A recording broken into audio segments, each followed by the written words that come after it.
সুপ্রিয় মুসলমান ভাই এবং বোনেরা, মহান আল্লাহ রাব্বুল আলামিন পবিত্র কোরআনুল কারীমের সূরা মায়েদার ৩৫ নম্বর আয়াতে কারিমায় ইরশাদ করেন, ইয়া আইয়ুহাল্লাযীনা আমানুত্তাকুল্লাহ ওয়াবতাগু ইলাইহিল ওয়াসিলা ওয়াজাহিদু ফি সাবিলিহি লাআল্লাকুম তুফলিহুন। অর্থাৎ, হে ঈমানদারগণ, আল্লাহকে ভয় করো আর আল্লাহর সান্নিধ্য লাভের জন্যে উসিলা তালাশ করো এবং আল্লাহর পথে জিহাদ করো, অর্থাৎ সাধনা করো, চেষ্টা করো, আশা তোমরা সফল কাম হবে। এখানে মহান আল্লাহ রাব্বুল আলামিন আল্লাহকে ভয় করার দ্বারা নেক আমল করতে বুঝাইয়েছেন। আল্লাহ পাকের ইবাদত বন্দেগী করার কথা বলেছেন। আর উসিলা তালাশ করো, উসিলা খোঁজো, এর মাধ্যমে আল্লাহ পাক আমাদেরকে বুঝাইয়েছেন যে আল্লাহকে পেতে হলে উসিলা প্রয়োজন। আল্লাহর সান্নিধ্য লাভ করতে হলে উসিলা লাগবে। উসিলা আরবি শব্দ, এর বাংলা অর্থ হচ্ছে উপলক্ষ, এর বাংলা অর্থ হচ্ছে মাধ্যম। দেখুন, মহান আল্লাহ রাব্বুল আলামিন আমাদের প্রিয় নবী হযরত মুহাম্মদ সাল্লাল্লাহু আলাইহি ওয়াসাল্লামের নিকট ওহী বা প্রত্যাদেশ অবতীর্ণ করেছেন। নবীজি সাল্লাল্লাহু আলাইহি ওয়াসাল্লামের নিকট ইচ্ছে করলে মহান আল্লাহ রাব্বুল আলামিন ওহী বা প্রত্যাদেশ সরাসরি জ্ঞাপন করতে পারতেন, জানাতে পারতেন, পৌঁছাতে পারতেন। কিন্তু তা না করে ওহী প্রেরণ করতে, ওহী অবতীর্ণ করতে মহান আল্লাহ রাব্বুল আলামিন হযরত জিবরাইল আলাইহিস সালামের উসিলা বা মাধ্যম নিয়েছেন। তাহলে নবী করিম সাল্লাল্লাহু আলাইহি ওয়াসাল্লাম আল্লাহর পক্ষ থেকে ওহী বা প্রত্যাদেশ পাওয়ার উপলক্ষ হচ্ছে, মাধ্যম হচ্ছে হযরত জিবরাইল আলাইহিস সালাম। আবার আমরা আল্লাহর পক্ষ থেকে জিবরাইলের মাধ্যমে এবং নবী করিম সাল্লাল্লাহু আলাইহি ওয়াসাল্লামের মাধ্যমে, সাহাবায়ে কেরামদের মাধ্যমে, হক্কানি আলেম ওলামাদের মাধ্যমে, পীর মাশায়েখদের মাধ্যমে, ওলি আউলিয়াদের মাধ্যমে, হক্কানি হাফেজ সাহেবদের মাধ্যমে মহান আল্লাহ রাব্বুল আলামিনের এই ওহী লাভ করেছি, প্রত্যাদেশ লাভ করেছি, পবিত্র কোরআনুল কারীম পেয়েছি, লাভ করেছি। তাহলে আল্লাহর পক্ষ থেকে আল্লাহর কোরআন ওহী পেতে হলে আমাদের অনেক মাধ্যম প্রয়োজন হয়েছে, উপলক্ষ প্রয়োজন হয়েছে, অর্থাৎ উসিলা প্রয়োজন হয়েছে। মূলত মহান আল্লাহ রাব্বুল আলামিনের সান্নিধ্য পেতে হলে সরাসরি সান্নিধ্য পাওয়া যায় না, সরাসরি আল্লাহ পাকের নৈকট্য লাভ করা যায় না। আল্লাহর সান্নিধ্য বা নৈকট্য লাভ করতে হলে উসিলা প্রয়োজন হয়, মাধ্যম প্রয়োজন হয়, উপলক্ষ প্রয়োজন হয়, যা আমরা এই আলোচনার মাধ্যমেই বুঝতে পারলাম।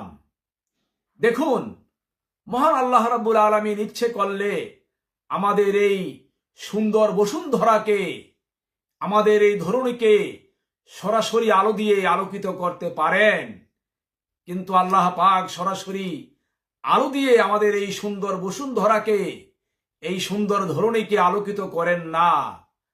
আল্লাহ পাক সূর্যের মাধ্যমে, সূর্যের উসিলায় আমাদের এই সুন্দর বসুন্ধরাকে, এই মাটির পৃথিবীকে আলোকিত করে থাকেন। তাহলে আল্লাহ পাক ইচ্ছে করলে সরাসরি আমাদের এই সুন্দর পৃথিবীকে, জগৎকে আলোকিত করতে পারেন। তা সত্ত্বেও তিনি সরাসরি আলোকিত করেন না, সূর্যের উসিলায়, সূর্যের মাধ্যমে আমাদের এই জগৎকে, পৃথিবীকে, সুন্দর বসুন্ধরাকে আলোকিত করেন। ইচ্ছে করলে আল্লাহ রাব্বুল আলামিন আমাদেরকে মেঘ ছাড়াও বৃষ্টি দিতে পারেন, সরাসরি বৃষ্টি দিতে পারেন, আসমান থেকে বৃষ্টি বর্ষণ করতে পারেন মেঘ ছাড়া। কিন্তু তা পারা সত্ত্বেও মহান আল্লাহ রাব্বুল আলামিন প্রচন্ড ক্ষমতার অধিকারী, তিনি সরাসরি বৃষ্টি দেন না, মেঘের উসিলায়, মেঘের মাধ্যমে আমাদেরকে বৃষ্টি দান করেন। তাহলে বোঝা যাচ্ছে বৃষ্টি পেতে হলেও মেঘের উসিলা প্রয়োজন। আপনার অসুখ হয়েছে, আল্লাহ পাক ইচ্ছে করলে আপনাকে সরাসরি সুস্থ করে দিতে পারেন। আর আল্লাহ পাকই আমাদেরকে সুস্থ করে দেন, রোগ মুক্ত করে দেন। আল্লাহ পাকের কাছে আমরা যদি দুহাত তুলে রোনাজারি করি, প্রার্থনা করি, আল্লাহ আমাকে মাফ করে দাও, আমাকে সুস্থতা দান করো, আমাকে রোগ মুক্ত করে দাও, আল্লাহ পাকই আমাদেরকে রোগ মুক্ত করে দেন, এতে কোনো সন্দেহ নেই।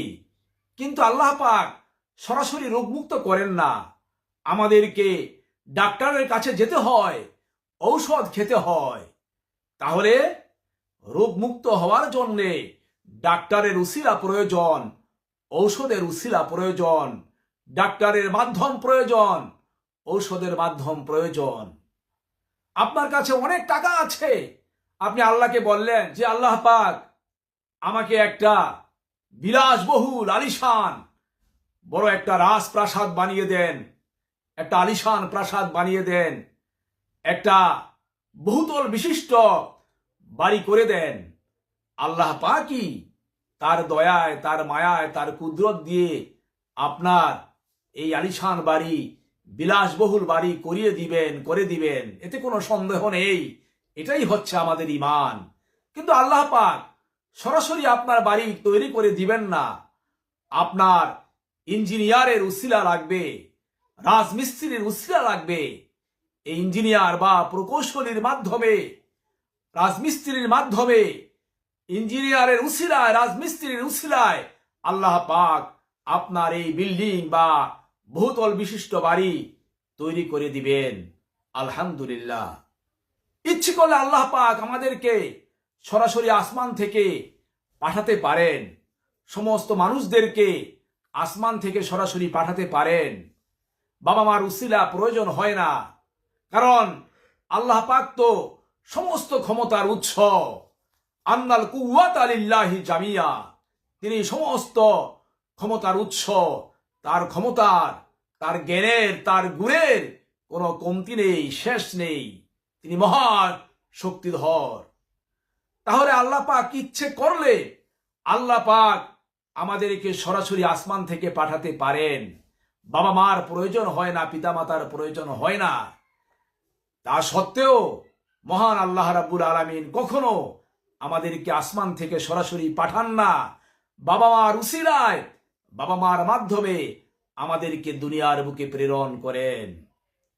তাহলে বোঝা গেল দুনিয়াতে মানুষ আসার জন্যে বা যে কোনো জীব প্রাণী আসার জন্যে বাবা মা বা পিতা মাতার উসিলা প্রয়োজন।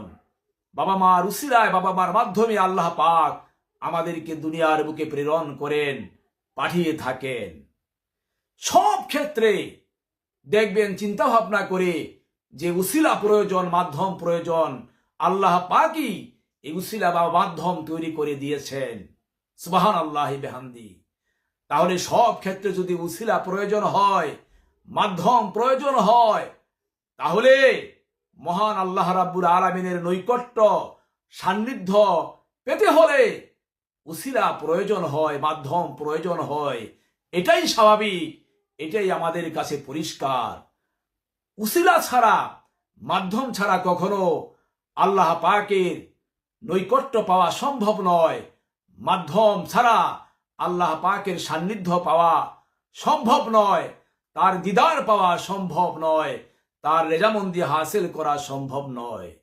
তাই আল্লাহ পাকের নৈকট্য, সান্নিধ্য, দিদার, রেজামন্দি, তার সন্তুষ্টি অর্জনের জন্যে আমাদের তরিকতের, তাসাউফের হক্কানি পীর মাশায়েখের উসিলা প্রয়োজন, হক্কানি পীর মাশায়েখের মাধ্যম, উপলক্ষ প্রয়োজন।